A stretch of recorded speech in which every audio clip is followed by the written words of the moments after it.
والله يدعو إلى دار السلام ويهدي من يشاء إلى صراط مستقيم. Islam is peace, Islam is ease, Islam is not danger or disease. Islam is love and prosperity, Islam is not hatred or adversity. Islam is neither maze nor grace, Islam is giving Allah praise. Islam is keeping up the pace, Islam is for every race. Islam is peace, Islam is ease, Islam is not danger or disease. Welcome to this edition of Beauties of Islam. I'm your host, Yusuf Estes. Today we're going to continue talking about the rights and limits, and that is one of the beauties of Islam. I recall when I first came into Islam that I was pretty much impressed with some of the Western teachings and some of the incidences that were taking place at the time. People were talking at that time about the rights of children, children's rights, and I remember thinking that that's an important thing. You know, children have rights, and we should find out, what are the rights of children. At the same time, though, I'm discovering Islam, and I'm looking at Islam and asking, well, what about rights in Islam? You claim that Islam is a way of life, Islam is a complete and total package for all times and all places and all people. So is there anything in Islam about rights for children? And it's funny, you know what? Islam is all about rights. In fact, that's one of the keys, one of the most beautiful things about Islam is the rights and limits. That we don't go past somebody's rights. Because, for instance, if we give rights to the children, you could say, well, children have all rights, total rights. Now, all of a sudden, the children are telling the parents what to do. That's not a good idea. And it was Prophet Muhammad, peace be upon him, that said that one of the signs of the last days is going to be that the children will actually be superior to their own parents, treating their parents like slaves. This means they would be going beyond their rights, doesn't it? And that's exactly what we've discovered, that today, by going out here and talking about children's rights and promoting children's rights without putting a check and balance in place, it seems as though there's no way to stop the children today. When my mother, who was a school teacher for many years, came home from school one night and she said, I'm going to stop teaching. We asked her why. She said, the teachers have lost their rights. It's all about the students' rights, but the teachers have no rights anymore. I didn't quite understand what she was saying. The gravity of the whole thing didn't catch me until I realized that this is exactly the downfall of a society when you give all rights to one group, but you infringe on the rights of another group. Now, when I grew up many years ago, the teacher had the right to paddle the child if they got out of line. They had a little, like a ping pong paddle or something like that, and they would paddle you with that if you misbehaved.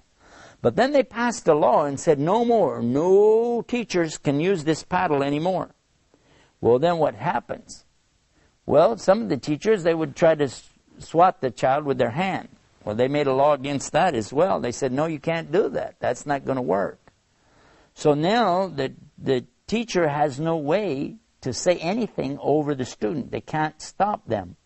In fact, it got to the point where the students would challenge the teachers and say bad things in the face of the teacher and say, what are you going to do about it? Well, what could the teacher do? What can they say? Because here you are, you're trying to teach a class and you got students that will just stand up and say anything, do anything, and what can you do? It got to the point where some of the students were actually striking the teachers. Now that became a serious problem. And of course, then the students began striking each other, hitting one another. And now who can stop them? Because if you put your hand on the child, maybe you grab them too tight, you leave a mark on them or something, they can go to the authorities and you can go to jail. You started out in the morning as a teacher, you wind up at night as a jailbird. Because why? Because you don't have any longer the right to discipline the children. Now, according to the Bible, and that was one of the things that I was very impressed with, of course, in those days as a preacher in Christianity, we find the teaching that's very clear: if you spare the rod, you'll spoil the child. And I always derived the meaning out of that it meant that you have to use the rod at least to let the child see that you're in authority here, you know. Then the child will behave. Otherwise, they don't see any reason to follow the rules, because there's not going to be any punishment if I don't, so who'll stop me? Spoil the rod, spare the rod, spoil the child. That's what it says. Spare the rod, spoil the child. But when I got to Islam, I said, well, what does that teach? They said, well, in Islam, you're not allowed to pick up a stick and beat children. That's not permissible anyway, so we don't have that. But we do have the thing where we teach the children from early on the proper respect for authority. And this is instilled on the child from the time that they're able to move around, that time they're able to start thinking. They learn what they can do and what they mustn't do. This is pretty normal amongst most homes. You know, you see the mother, she'll say, no, no, no, no, don't do this, don't do that. That's normal, and it's good. Of course, in an Arabic home, they will be saying, la, la, la, la, la, la. It's the same meaning. Don't do it. But as they get older, and they begin to talk, speak, think, and converse with their parents, that's when the importance of teaching rights and limits really comes into play. Because it is right for the child to have a time to play with their toys. And it's also right that they should share their toys. But there has to be a limit.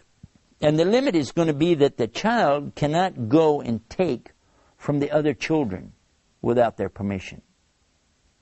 So we begin to teach them about asking permission. I remember one of the things that my dear friend Muhammad Abdul Rahman, who was the one who helped me get to Islam, that he taught us this by example. He was very good at giving examples of things so you could see it.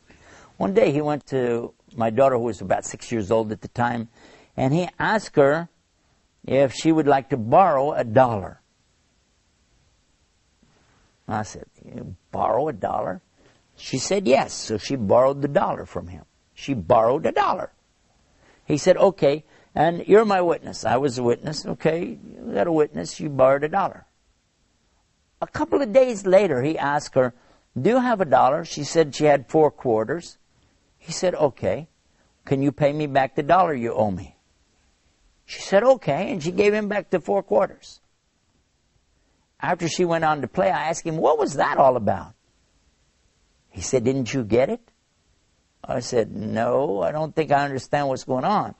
He said, okay, I was teaching her that if you borrow something, you must pay it back. But you don't pay it back with anything extra. For instance, if she would have said, thank you for loaning me $1, here's the $1 back and maybe a piece of candy, he said, I wouldn't take it. That would be wrong in Islam. That goes beyond what's right.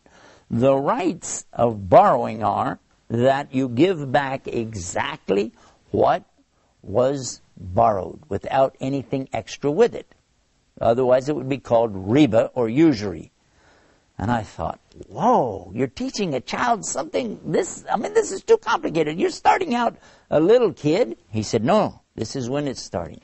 And I thought, will that really work? Well, I found out about it later. Some years later, it happened at the time of Ramadan, and they have this festival called Eid al-Fitr. And this is the celebration after Ramadan.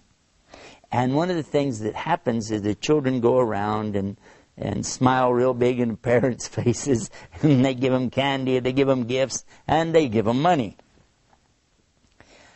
And my daughter, sure enough, she came running up to me, Daddy, Daddy, look what somebody gave me. It was a $100 bill. And I looked at that $100 bill and I was thinking, wow, we can buy her clothes with this. She can get, some toys with this. Maybe we even buy her, an outfit. So many things I was thinking about could be done with that $100 bill. But she went over to the masjid, the mosque is called masjid, to a box that was there for donations, and she put the whole $100 bill in that box. I said, what? What'd you just do? She said, I put it in there. I said, why? She said, I always wanted to have $100 to put it in the masjid box, because so many times people talked about things that we need, things that the masjid needs, things the school needs. She said, and I knew I didn't have any money, but I knew if I ever got $100, I would put it in there, and I just got to do it. Isn't that good? And I thought about it. I said, look at this. This child has understood something better than I did. Whereas I was thinking we could get her some clothes, we could get her some toys, candy, gum, things like that with the money. And look at what? She's understanding value, a value that's a higher level of value, not just dollars and cents. So what we're learning from this kind of rights is that there is something with limits too. You don't just think about what I get for me. You don't just think about, how is this going to benefit my circumstance right now? But you think about how it will benefit others. And by the way, all the time you're doing that, Allah is for sure going to be recording and making sure that you get full reward here and in the Day of Judgment. So this is something really big for us. This kind of rights that we're talking about, really, we could talk about this for a very long time. There's a lot of depth behind it. But what I'd encourage you to do is to study this. Sit with your teachers of Islam and read the Quran and read some of the stories from the books. Like this is Sahih Bukhari. These are some of the teachings of the Prophet Muhammad, peace be upon him. And we find a lot of things in there that will really help us to understand about rights and limits. And I'll give you an example of just one of the things that impressed me an awful lot about this was the rights and limits is spelled out in one of the chapters of the Quran. Now, in another program, we're talking about this same subject in a bigger detail, but I'll just refer to it for you so that you can look it up. Chapter 49 in the Quran, it's called Surah Al-Hujurat. Surah Al-Hujurat. And when you go to this chapter 49 in the Quran, you're going to be surprised to discover how it's telling you the proper dealings with men and women both. What a man should do, what a woman should do, what women together should do as groups, what you shouldn't do, how to behave, how is your behavior, and the akhlaq is what they call it. This is akhlaq, the behavior. And all of these things are dealing with the rights and limits of a human being. I think this is a good chance for me to sum it up and tell you that if you go to our website, the website it's called beautiesofislam.com, and you'll find programs like this will be displayed there.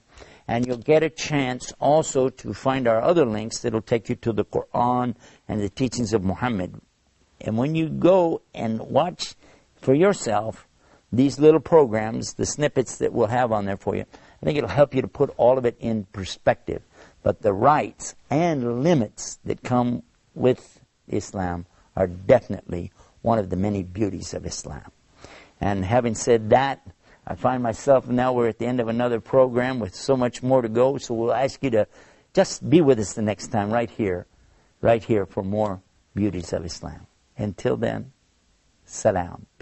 Islam is peace, Islam is ease, Islam is not danger or disease, Islam is love and prosperity, Islam is not hatred or adversity, Islam is neither maze nor grace, Islam is giving Allah all praise, Islam is keeping up the pace, Islam is for every race. Islam is peace, Islam is ease, Islam is not danger or disease, Islam is love and prosperity, Islam is not hatred or adversity, Islam is neither maze nor grace, Islam is giving Allah all praise.